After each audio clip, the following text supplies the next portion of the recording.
اب میں آپ کے سامنے ایک اور یہ روایت پیش کر رہا ہوں. یہ بخاری شریف ہے میرے ہاتھ میں، علامہ وحید الزماں کا ترجمہ ہے، جلد نمبر 5 ہے. آئیے اس میں دیکھتے ہیں کیا لکھا ہے.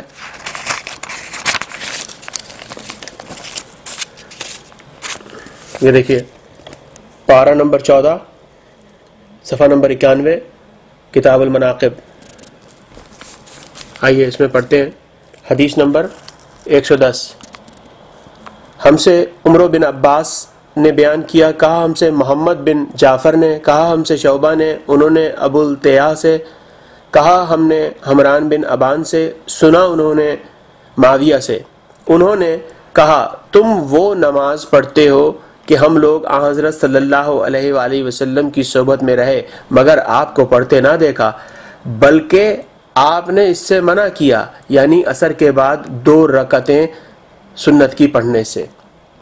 اس کے آگے لکھا ہے یہ مسئلہ کتاب الصلاۃ میں گزر چکا ہے کہ آن حضرت صلی اللہ علیہ وآلہ وسلم اس دوگانہ کو گھر میں آن کر پڑھا کرتے تھے، شاید معاویہ نے نہ دیکھا ہوگا. امام بخاری نے ایک مرفوع حدیث بھی معاویہ کی فضیلت میں بیان نہیں کی. ادھر ادھر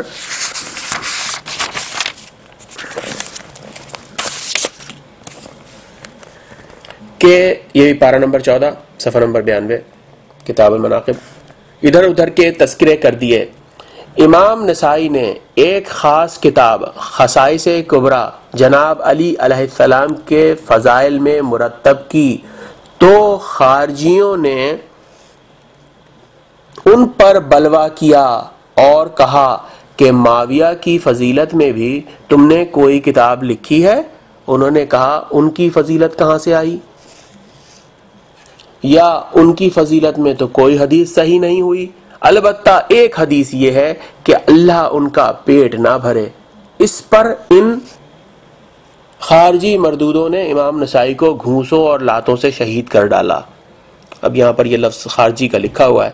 اب بہرحال آپ پر یہ لازم ہے کہ آپ ڈھونڈیں کیا صحیح ہے کیا نہیں. بہرحال میں نے تو صرف یہ بات بتانی تھی کہ یہاں پر یہ فضائل علی علیہ السلام میں کتاب لکھنے پر اور معاویہ کے بارے میں سچ کہنے پر امام نسائی کو گھونسوں اور لاتوں سے شہید کر دیا گیا.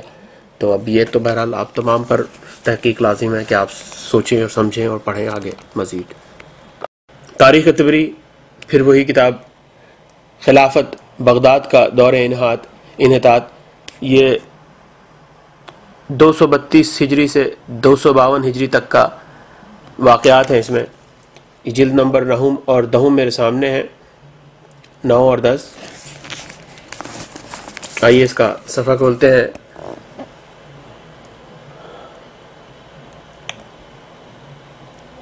دو 258. اور میں اس کو بیچ سے پڑھ رہا ہوں کیونکہ میں پورا باب تو پڑھنا نہیں چاہتا اتنی زیادہ ٹائم. کہ اس بارے میں سب سے زیادہ عداوت کرنے والا، سب سے بڑا آپ کا مخالف، اور ان میں سب سے پہلا ہر ایک جنگ اور ہر لڑائی میں کہ کوئی جھنڈا اسلام کے خلاف بلند نہ ہوتا تھا جو اس کے ہاتھ میں نہ ہوتا ہو. بدر و احد و خندق اور فتح مکہ کے ہر مقام جنگ میں جو اس جنگ کا رئیس اور سردار ہوتا تھا وہ بنی امیہ کا ابو سفیان بن حرب اور اس کے گروہ تھے جن پر کتاب اللہ میں لعنت کی گئی، جن پر مختلف مقامات اور مواضع میں رسول اللہ صلی اللہ علیہ وآلہ وسلم کی زبان مبارک سے لعنت کی گئی. یہ اس لیے ہوا کہ ان کا کفر و نفاق اور ان کا حال پہلے سے اللہ کے علم میں تھا. اس نے مجاہد ہو کر جنگ کی یا مشقت اٹھانے کے مدافعت کی یا مخالف بن کر مقیم رہا، یہاں تک کہ اسے تلوار نے مغلوب کر دیا، اور اس طرح اللہ کا حکم بلند ہو گیا کہ ان کو ناگوار تھا تو وہ بغیر اس پر اعتقاد رکھنے کے اسلام کا قائل بن گیا اور اس کفر کو پوشیدہ کیے رہا جسے اس نے جدا نہ کیا تھا. اور اس بات پر ہے کہ اور اس طرح سے اللہ کا حکم بلند ہو گیا کہ ان کو ناگوار تھا تو وہ بغیر اس پر اعتقاد رکھنے کے اسلام کا قائل بن گیا اور کفر کو پوشیدہ کیے رہا جسے اس نے جدا نہ کیا تھا.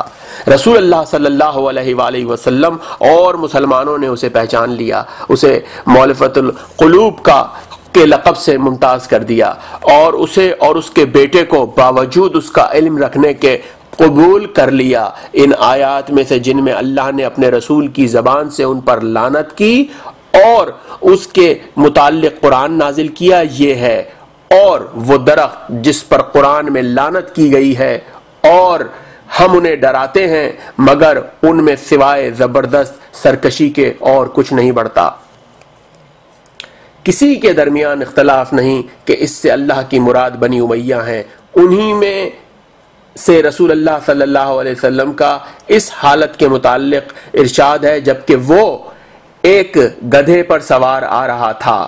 کون؟ ابو سفیان گدھے پر سوار آ رہا تھا، معاویہ اسے کھینچ رہا تھا، اس کا بیٹا یزید اسے ہنکا رہا تھا کہ کھینچنے والے اور سوار ہانکنے والے پر خدا کی لعنت ہے۔ اب آپ خود فیصلہ کر لیجئے کہ کیا صحیح ہے اور کیا غلط ہے۔ میں نے آپ کے سامنے تاریخ کی 2-3-4 کتابیں، احادیث کی 2-3-4 کتابیں پیش کی کہ جن سے میں نے یہ کوشش کی آپ کو بتانے کی کہ ان تمام کتابوں میں یہ تمام باتیں لکھی ہیں، اور میں کوئی نہیں ہوتا یہ فیصلہ کرنے والا کہ کیا صحیح ہے اور کیا غلط ہے۔ آپ کی طرف سے آپ کا اپنا فیصلہ ہے، آپ خود فیصلہ کیجئے۔ میں نے صرف کتابوں کو پڑھا ہے، صرف اور صرف کتابوں کو پڑھا ہے آپ کے سامنے۔ اب آپ مجھے بتائیے کہ جو وہ لوگ علی علیہ السلام کی شان میں گستاخی کرنے کے بعد یہ کہتے ہیں کہ ان کتابوں میں لکھا ہے، کیونکہ ان کتابوں میں لکھا ہے، وہ یہ کیوں نہیں پڑھتے؟ اور اگر وہ بات صحیح ہے جو علی علیہ السلام کی شان اقدس کو گھٹانے کے لیے کی گئی ہے، اگر وہ ٹھیک ہے تو پھر یہ ان کتابوں کو کیوں نہیں پڑھتے؟ کیوں لعنت نہیں بھیجتے ان کے اوپر کہ جن پر ان کتابوں میں لعنت بھیجی گئی ہے؟ کیوں باتیں نہیں کرتے ان لوگوں کی گمراہی کی اور ان کے کفر کی اور ان کے منافقت کی کہ جو ان کتابوں میں کی گئی ہے؟ کیوں باتیں نہیں کرتے ان اصحاب رسول صلی اللہ علیہ وآلہ وسلم کی کہ جنہوں نے دین کے لیے جان دی، اور ان کے جان لینے والوں کی کنہوں نے ان کو قتل کیا؟ اگر آپ خود کو کتابوں کو نہیں پڑھیں گے اور ڈاکٹر پر اسرار احمد جیسے خبیث ترین شجرہ خبیثہ کے ایک اور شاخ سے سنتے رہیں گے باتوں کو اور ان پر عمل کرتے رہیں گے، تو کیا ڈاکٹر اسرار احمد آپ کو پل صراط پار کرائے گا؟ یا آپ کا خود اپنا دین، آپ کا خود اپنا ایمان اگر اس قابل ہوگا تو آپ پل صراط کو پار کریں گے؟ تو وہ دین اور ایمان کس طرح پورا ہوگا؟ کہ جمعے کا خطبہ سن لینے سے؟ کہ جس مسلک کا بندہ تھا وہ خطیب اپنے حساب کتاب سے اپنی سیاسی انداز کو دیکھتے ہوئے، جس میں مشرف بھی اس کی نظر میں تھے، نواز شریف بھی نظر میں تھے، تو بے نظیر بھی نظر میں تھیں، تو سب سارے سیاستدان نظر میں تھے اس کے، اور وہ تمام سیاستدانوں کو نظر میں رکھتے ہوئے اپنا وہ جمعے کا خطبہ پیش کر رہا تھا۔ وہ خطبہ آپ کو جنت لے کے جائے گا؟ خود غور تدبر کرو۔ قرآن آپ کو تدبر کرنے کے لیے دعوت دے رہا ہے، قرآن آپ کو سوچنے سمجھنے کے لیے دعوت دے رہا ہے۔ آپ کا کام ہے سوچنا سمجھنا، اس طرح سے نہیں کہ کیونکہ اس بات کو ہم مانتے چلے آ رہے ہیں تو بس یہی ٹھیک ہے۔ لیکن میری اپنی کوشش کیا ہے اس بات کی حقیقت تک پہنچنے کی؟ یقین کی منزلیں ہیں، یقین سننے سے بھی پیدا ہوتا ہے، یقین دیکھنے سے بھی پیدا ہوتا ہے، یقین چھونے سے بھی پیدا ہوتا ہے۔ یقین کی منزلوں کو طے کرنا ایمان کی منزلوں کو طے کرنے کے برابر ہے۔ اگر آپ یقین کی منزلیں خدا کو پہچاننے کے لیے طے کر رہے ہیں تو یقیناً آپ ایمان کے درجے پر بلند سے بلند درجے پہ فائز ہوتے چلے جا رہے ہیں۔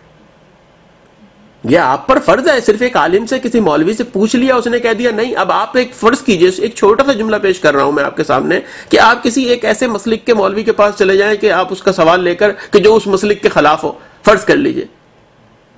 اب آپ کے خیال میں وہ مولوی جو ساری زندگی اس مسلک میں صرف کر چکا، وہ آپ کو یہ کہے گا کہ نہیں آپ صحیح کہہ رہے ہیں، میں بالکل غلط ہوں، میں جو نماز پڑھا رہا تھا وہ بھی غلط ہے، اور میرا جو عقیدہ ہے وہ سب غلط ہے؟ وہ یہ کہہ دے گا آپ کو؟ اس نے آپ کو مطمئن کر کے ہی بھیجنا ہے کہیں نہ کہیں سے۔